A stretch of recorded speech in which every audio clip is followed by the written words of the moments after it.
வணக்கம் அன்பு மக்களே. இந்த பதிவில் நாம் பார்க்க இருப்பது மிதுன ராசியின் வாராந்திர கிரக ராசி பலன்.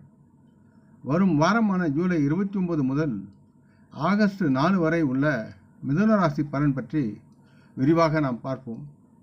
இப்பதிவை பார்க்கும் கேட்கும் அன்பர்கள் யாவரும் லைக் செய்து சப்ஸ்கிரைப் செய்து பகிர்வது நல்லது.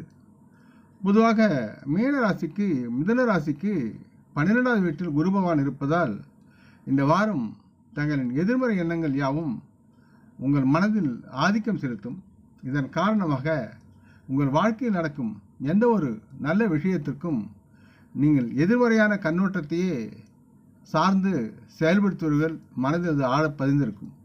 இதன் விளைவாக நீங்கள் உங்களை நாடி வரும் பல நல்ல மற்றும் லாபகரமான வாய்ப்புகளை இழக்க நேரிடும் என்பதை மறக்க வேண்டாம். எனவே உங்கள் இயல்பை மாற்றி எதிரும் நேர்மறையான எண்ணங்களில் அந்த எண்ணங்கள் சார்ந்தவற்றில் மேம்படுத்தி வாழ்வது நலமாக இருக்கும். இதற்காக நீங்கள் யோகா மற்றும் தியானத்தை நாடலாம், காட்சி ஊடகம் சென்று வரலாம். மனதை நல்வழிப்படுத்த என்ன செயல் முடியும் என்று அதற்கு தகுந்தவாறு நீங்கள் செயல்படுவது நல்லது.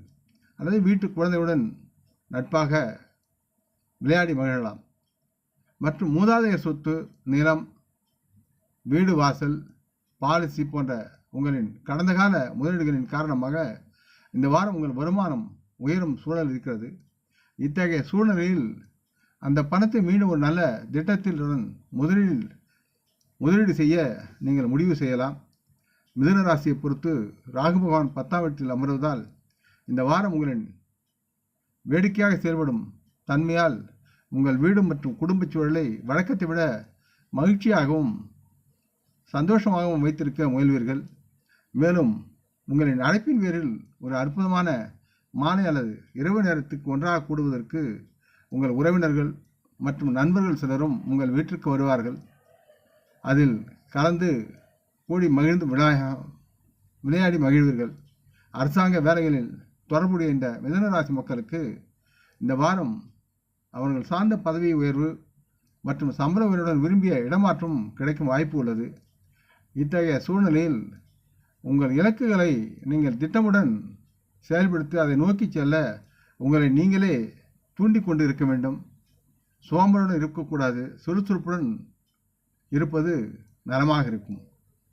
பொறியியல், சட்டம், மருத்துவம் ஆகிய துறைகளில் படிக்கும் மிதுன ராசி மாணவர்களுக்கு இந்த வார நேரம் நேர்மறையாக அவர்களுக்கு நல்ல விதமாக இருக்கும்.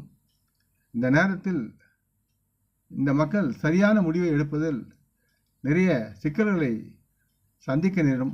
ஆகவே சற்று சிந்தித்து செயல்படுவது மிதுன ராசி மாணவர்களுக்கு நலமாக இருக்கும். இவர்களுக்கு மற்றவர் முன் செயல்திறன் இல்லாததால் இவர்கள் சற்றே பின்தங்க வேண்டியிருக்கும் சூழலும் இருக்கிறது. ஆகவே உங்களுடைய படிப்பிலும் உங்களுக்கு உண்டான கடமையிலும் நீங்கள் சிறந்து விளங்க அதில் நுட்பறிவு பெற்று நலமாக மற்றவர் முன் நீங்கள் செயல்பட வேண்டும். அப்பொழுதுதான் நீங்கள் மதிக்கப்படுவீர்கள்.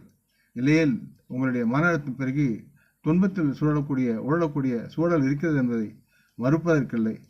மிதுன ராசி மக்களுக்கு ஆலோசனை என்பது உங்களின் செயலில் உள்ள அறிவை பெற்று அதை திறம்பட உபயோகிக்க வேண்டியது முக்கியம் என்பதை நீங்கள் உணர வேண்டும். தகுதிக்கு மீறிய ஆசையினால் சில நேரங்கள் நீங்கள் அவதிப்பட நேரிடும் என்பதையும் தங்களை மனதில் கொண்டு செயல்படுங்கள். உங்களால் என்ன முடியும் என்பதை உணர்ந்து செயல்படுங்கள். உங்களுக்கு சிந்தனை வசப்படவில்லை என்றால் அனுபவம் வாய்ந்த உங்கள் வீட்டு பெரியவரிடம் கலந்து பேசி அதற்குண்டான பரிகாரத்தை செய்வது நலமாக இருக்கும். எப்பொழுதும் மனதை சலனமில்லாமல் வைத்திருக்க நீங்கள் வாழ்வில் வெற்றி பெறுவீர்கள். புதன்கிழமை அன்று விநாயகர் பெருமானை அருகம்புல் மாலை சாற்றி அவரை வணங்கி வருவது உங்களுக்கு நலமாகும். புத்தி கொள்முதல் தான் உங்களுக்கு அவசியமாகிறது. இந்த நேரத்தில் நமது மறக்க வேண்டாம். அதற்காக அதிக சிந்தனையும் செய்ய வேண்டாம். நலமாக வாழுங்கள். இந்த பதிவை கேட்டு லைக் செய்து சப்ஸ்கிரைப் செய்து பகிரும் அன்பர்கள் யாவரும் வளமுடன் நலமாக தேக திடகாத்திர ஆரோக்கியத்துடன் சகலவிதமான தனதானிய ஆபரண ஐஸ்வர்யனை பெற்று சர்வ காரிய ஜெயத்துடன் வாழ்வாங்க வாழ வேண்டும் என்று இறைவன் பாதம் பணிகிறேன். நம் குடும்ப மூத்தோரை வணங்குவோம். வணக்கம்.